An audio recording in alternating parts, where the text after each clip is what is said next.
My name is Jason Isaacs. I'm actually working as a management consultant right now, but I've always been interested in like content creation and being more creative. I've always like kind of created art on the side. But I didn't grow up in kind of like a production environment. I didn't grow up in content. I didn't go to like NYU or anything like that. What skills do you feel like are translatable from like a corporate job to trying to break into kind of a more creative industry?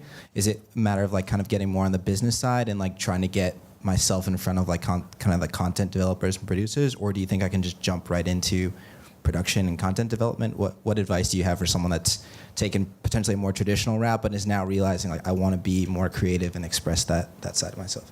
Jump right in. Yeah, I think the more hands-on, especially in the creative field, if someone's looking to hire a creative to make something, all they care about is what you have created that you can show them that you've already made.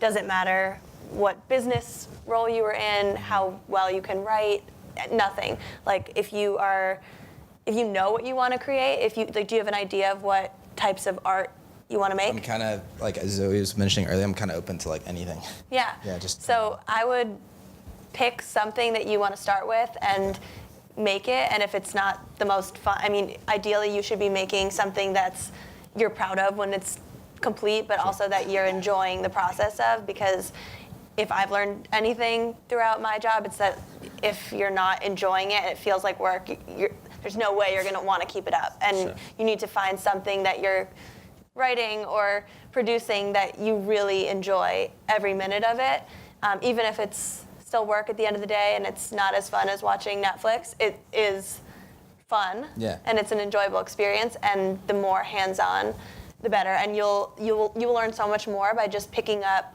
whether it's a paintbrush or a camera or whatever medium you're thinking of, rather than taking any class or talking to anyone that's done it. If you just do it yourself 5 times, you'll learn more than anything. The other thing too that I think, especially in this world where there are so many content creators out there, is what point of view are you coming from? That's something that I encounter all the time is, I sit down with host talent or, comics or whomever it is who is in front of the camera, and there's a lot of incredible people out there who are funny and who are, telegenic and all these things. But the thing that, especially when you're working for a brand, you need to figure out what makes that person a unique voice, what makes that person able to cut through the clutter.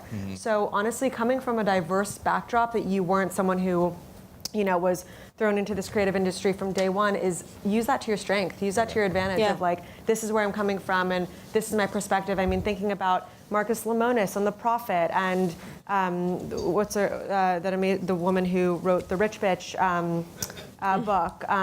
Oh my God, she's incredible. I forgot her name. But honestly, they're coming from these business backdrops and have made themselves TV personalities and content creators from their backdrop. So own your story. Definitely own your story.